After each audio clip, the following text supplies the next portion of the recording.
Ang mabuting balita ng ating pagsasaluhan ay hahamulin ko po sa Ebanghelyo ng Panginoon mula sa sulat sa San Mateo. Mateo, Kabanata 11, talata 28 hanggang 30. Matthew chapter 11, verse 28 to 30. Come to me, all you are weary and burdened, and I will give you rest. Take my yoke upon you and learn from me, for I am gentle and humble in heart, and you will find rest for your souls. For my yoke is easy and my burden is light.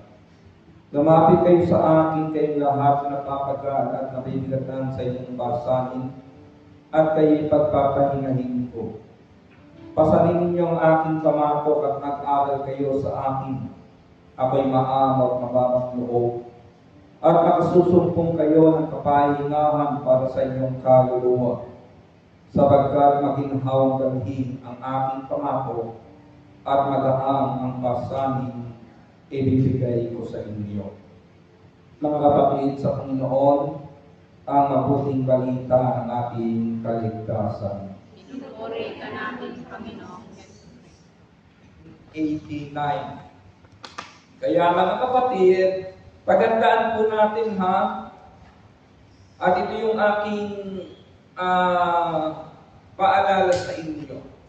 Pagdating po sa gawain ng Panginoon, mga attenders, huwag po kayong magkwenta ng pamasahe, huwag kayong magkwenta ng inyong inihahandog, dahil yung buhay na mayroon tayo, yung hininga, yung hangin, na araw-araw pong pinalilibre sa atin ng Panginoon, higit pa yan sa mga bagay na pwede nating ibalik para sa Panginoon.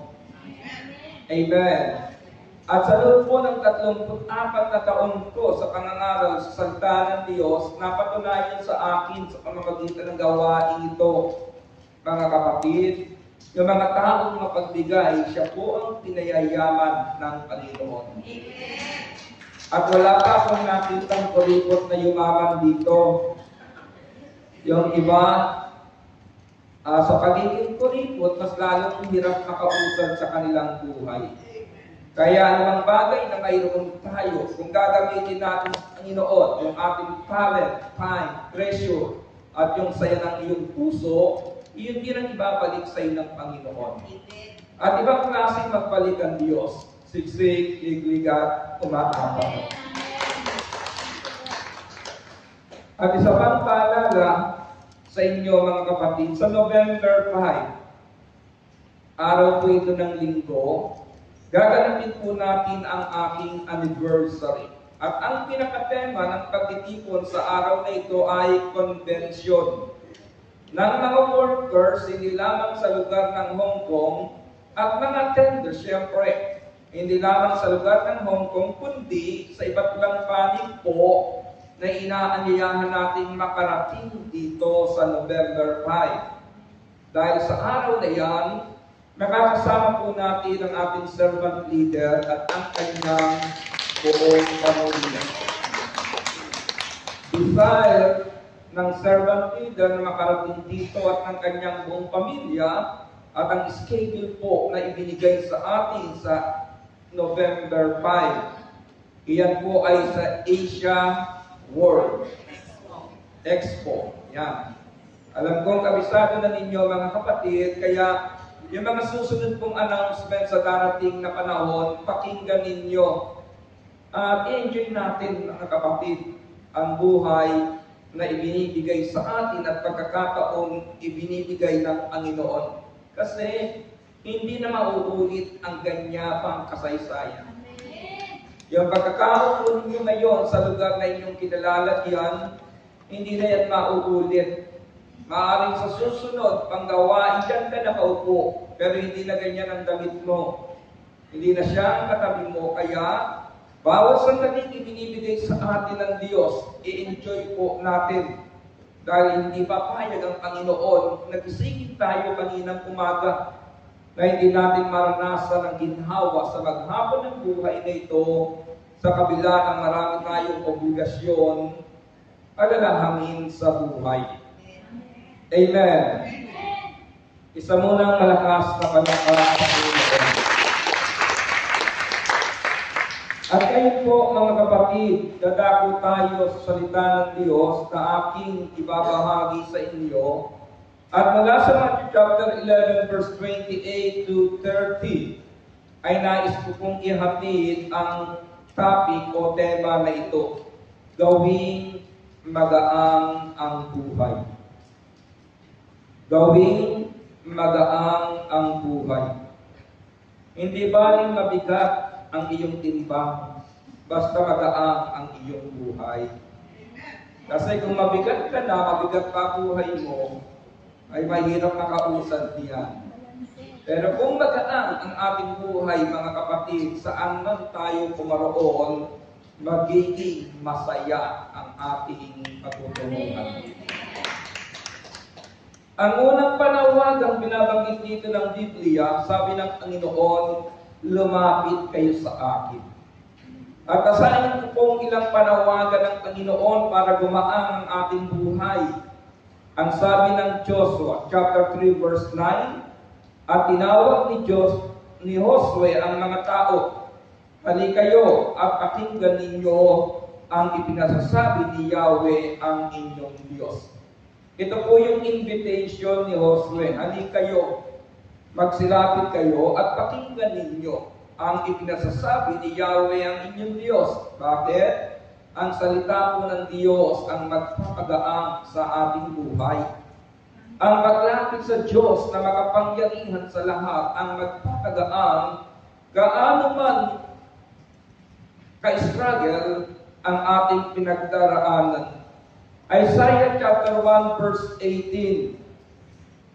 Hali kayo at magliwanagan tayo.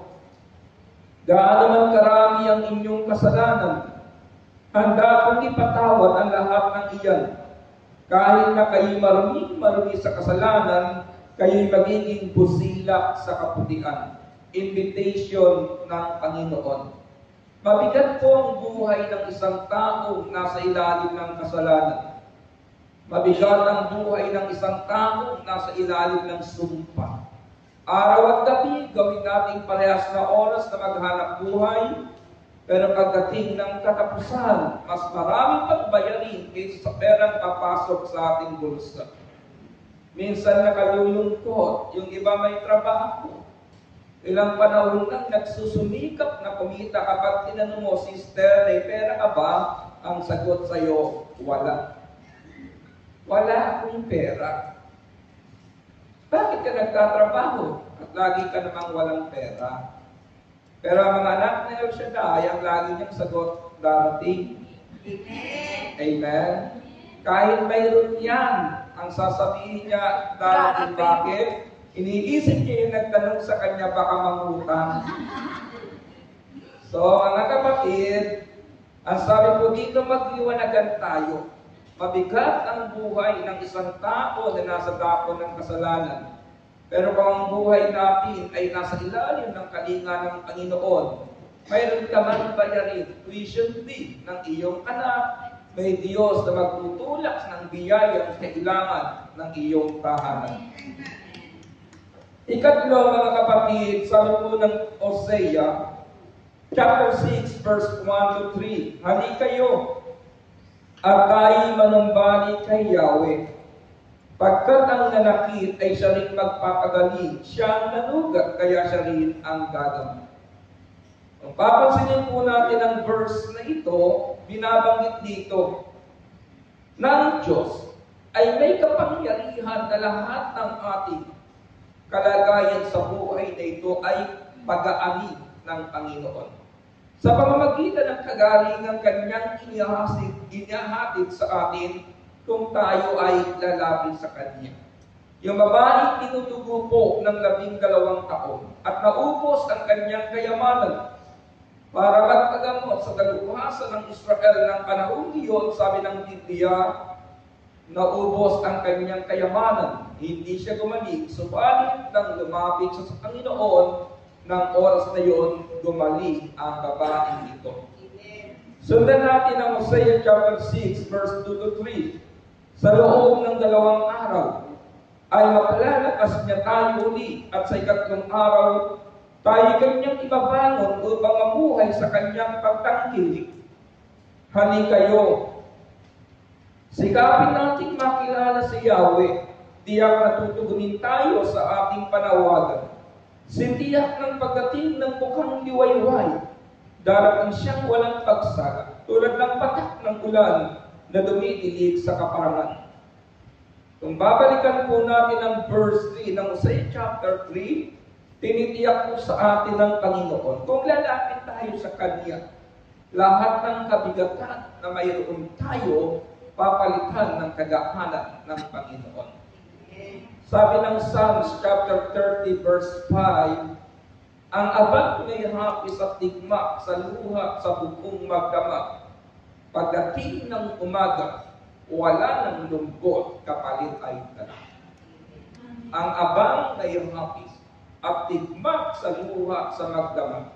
Pag iyan ay magtatagal sa magdamag, subalit gala ay dumarating sa umaga.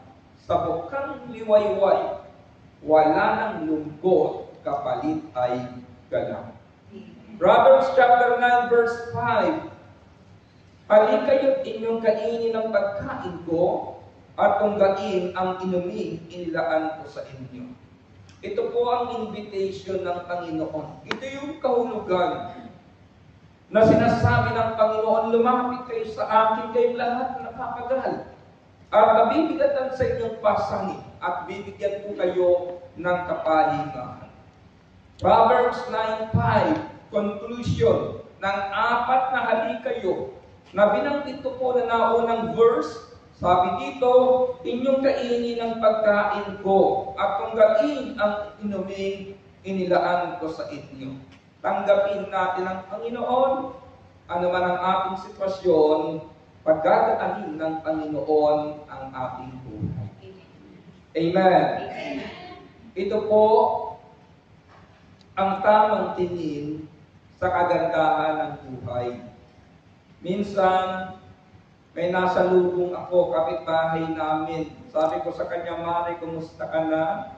Ang sagot niya sa akin, eto nabubuhay, pero walang kabuhay-buhay. Diba nakakalungkot ang ganang katwiran sa buhay? Sister, kumusta ka na? Eto nabubuhay kasi humihinga pa. Dapat hindi ganoon. Eto nabubuhay, inspirado ako. Kasi may Diyos na lagi akong kasama at Diyos na nangako sa akin na isang maginhawang buhay. Amen? Dapat ito ang maging pananaw natin sa buhay. Yung iba, tignan ninyo ha. Habang nagkakaedad, mas tila lumulungkot ang kanilang buhay. Dapat habang nagkakaedad ka, mas lalong nasisettle ang isipan mo. Nagiging stable ang iyong sarili, at ito ang